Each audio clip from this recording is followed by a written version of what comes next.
Hello and welcome to your last notes in our history approach and experimental unit of psychology. This last unit we're going to be looking at statistical analysis of research. I know that sounds super exciting, but we're going to talk about statistics a little bit and how they're used in psychology after the research is done. Good thing to note about the statistics unit is that you won't ever have to compute the statistics. Okay, so that scary math part you won't have to do, but you will have to analyze the results. Okay, so when you're given numbers, we talked about this in the correlation coefficient. When you're given the number, you need to know what it means. All right, so here's why we use statistics in psychology and what they are. So statistics in psychology are data or numbers that summarize or describe results of our targeted population or what we are researching. It helps the researcher explain the results.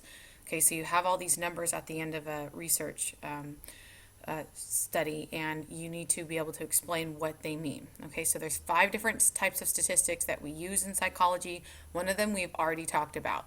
So number 5, correlation. We've already had notes on that and what the correlation coefficient is.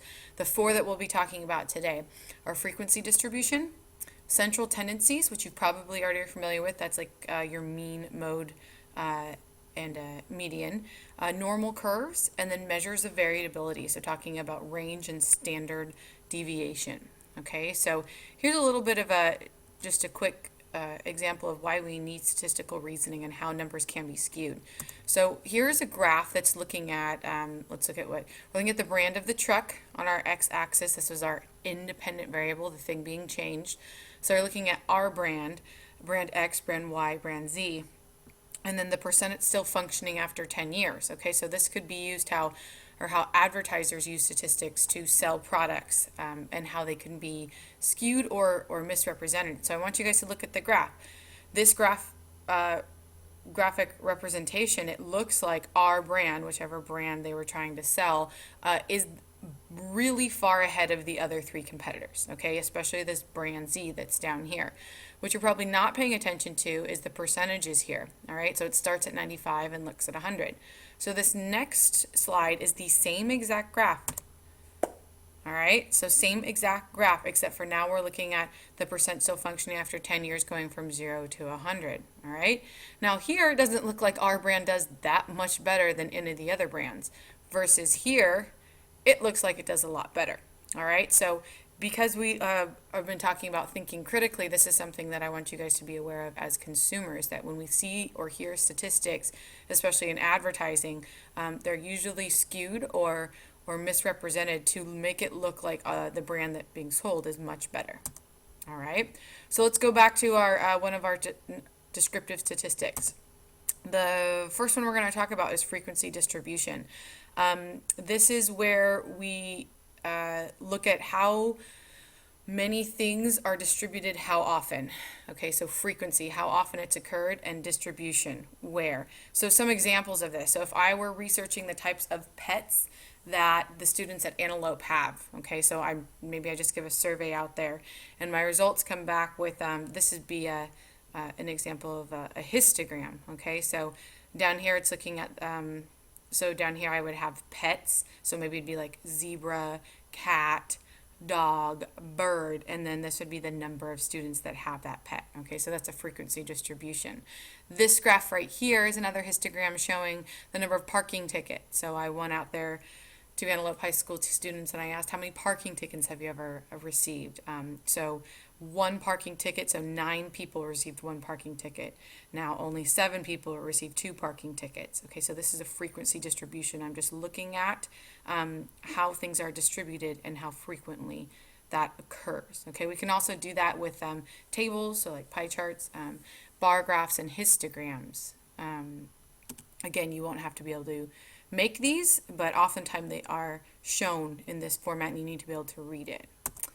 Okay, the central tendency, the one that you've probably heard of and have had to compute in some of your math classes. So mode, mean, and median. So 3 M's, mode, mean, and median. Okay, we're going to look at these on graphs, but you need to know their general definitions as well. So the mode is the most frequently occurring score in the distribution. okay? Kind of a key about the mode is, we'll talk about later, but it has to be present, okay? It's the most frequently occurring score in a distribution. So if I was looking at percentages of test, all right, so what you guys scored on your last AP Psych test, the mode would be the most frequent score, okay? So let's say that people most frequently scored an 80%. All right, that could be different from the mean. So this is the average. Okay, maybe my average on the test was a 75%, but most people scored 80%. All right, so my mode and my mean are not necessarily the same thing. So the mean is the arithmetic or the math average of a distribution. So you're basically taking the average, and you've done this before. So you add up everything you got and you divide it by the number of scores. All right, so if I'm looking for the average on my test, I would say 40 people took the test, and I add up all their scores and divide it by 40. Now the median, this last one, it's the middle score in a distribution. So you're looking at the distribution of scores and where exactly was the middle. So that would be half my scores are above it, half my scores are below it. So that could be much different from mean or mode. All right, so they're not necessarily or not very often the same thing. So here's another example of mean. All right, so this is the average. So if I'm taking the mean of these numbers right here, 1, 4, 6, and 7, my mean is 5. Well, 5 is not even a number that was scored. Okay, so this could not be my mode. It's not the most common.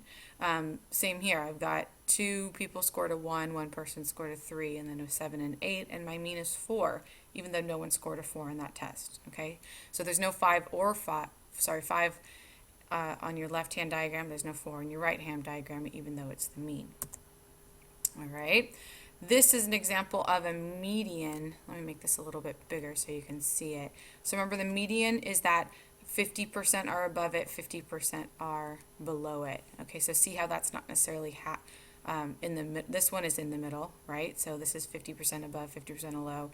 This one is in the middle, but I have the majority of people below, all right, so lower scoring, and on less people have high scores. All right, and then the last one, our last M, mode. So again, that's the most common scoring value. It's always present in the distribution. So I can't say, like the ones before, that 4 is the mode, because there was not even a 4 scored, okay? There can be more than one mode. So if I had, again, talking about my AP Psych test, if I had the same amount of people, if I had 10 people score an 80 and 10 people score a 78, then both of those would be my mode if those are the most common numbers in my distribution, okay? It plays a minor role in statistical inference, and we'll talk about inferential statistics later.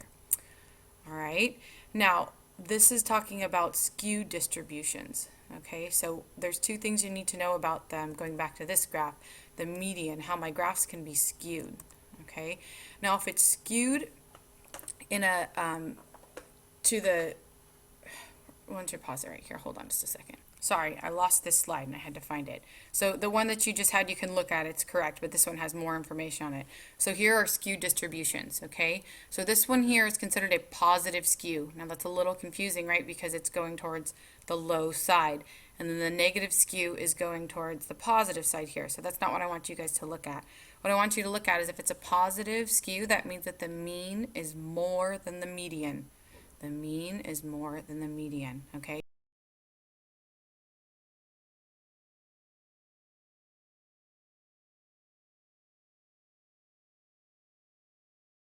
So the median here, remember we're saying that that's halfway, so half are above and half are below, and the mean or the average was above that, okay? So that means it's positive, that the average was above that 50% median, okay? Versus the other way around, a negative skew, my median is here, all right?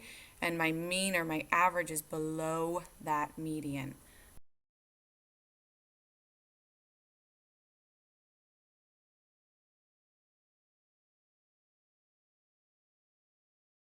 Okay, so it's below, it's negative of the median, and versus the positive, it's above the median. Okay, so positive, I want you to think of positive in this case as meaning above, and negative as meaning below, and then the median is that halfway point. All right. Okay, so next measure of variability, next way for for statistical reasoning is your measures of variability. Again, we're going to look at this one in graphs. So let's define some things real quick. So we're going to look at our range, our standard deviation, and then how significant that statistic is. So my range we'll talk about in the next slide, but that's my difference between my highest and lowest scores. So going back to my test scores for AP Psych, let's say my highest score was a 98, my lowest score was a 44. All right, so then that's going to be my range for computing my measure of variability, okay? I wouldn't go from 0 to 100, even though that's what the test was out at, all right? I just go in that highest and lowest score. Now, my standard deviation is something that's computed on how many scores vary around that mean or the average, okay? And that's put into a graph form, and you'll need to know what one standard deviation is versus 2 versus 3, okay? Now, a statistical significance is a statement of how likely it is that that result occurred by chance. So remember, we don't want things to occur by chance. We talked about those confounding variables in the past lecture, things that mess with your results. We don't want those. So what we're looking for at the end of our research is to find a number that is statistically significant, meaning that it's not likely that it occurred by chance. All right. So here we just talked about, I told you how to compute range is pretty easy, but this graph we're going to look at the next slide. It's really big, but what you're basically looking at here, you'll see this something that's called the normal curve. So this is a picture of the normal curve. It's a bell-shaped curve, so you're looking at something that goes up and it looks like a bell, and it's the area under this curve is showing you the standard deviations, and there's some percentages and numbers that you'll have to know for each of those. So what I'd like you to do on this one, this is the picture of the normal curve, really big. I want you to pause it, all right? And you need to look at these numbers. You'll have to memorize these numbers. You'll never have to compute them, but you'll have to memorize them, okay? So let's start here in the middle. We're going to talk about the graph. This is my median, all right? This is my the middle, okay? Now, look at the bottom. So look at my bottom, my X here. So I've got a -1 and a +1. So that's one standard deviation. So I can be one standard deviation above the mean, or I can be one standard deviation below the mean. And what that means, so one standard above is about 34%, 34.13, and below is 34.13. So if you score within one standard deviation of the mean, actually 68%, almost 69% of the scores fall beneath those two standard deviations. Okay, so within one standard deviation, either positive or negative, you're getting almost 68% of the scores falling in there. All right, now let's go out to two standard deviations. So approximately 14% fall out under two standard deviations, okay, and then another 14% above.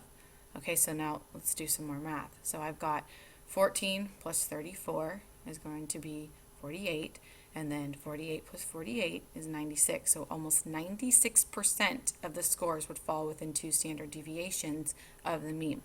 Now my very extremes, my threes on both sides, this is going to be almost 2% and 2%. Okay, so we have less than 5% fall within those extreme standard deviations. Oh my gosh, what the heck does this mean, Mrs. Myers? This means absolutely nothing to me right now. Okay, so, but you've probably seen these on your standardized tests before, especially like when you were in elementary school. Okay, so let's look at a normal curve interpretation.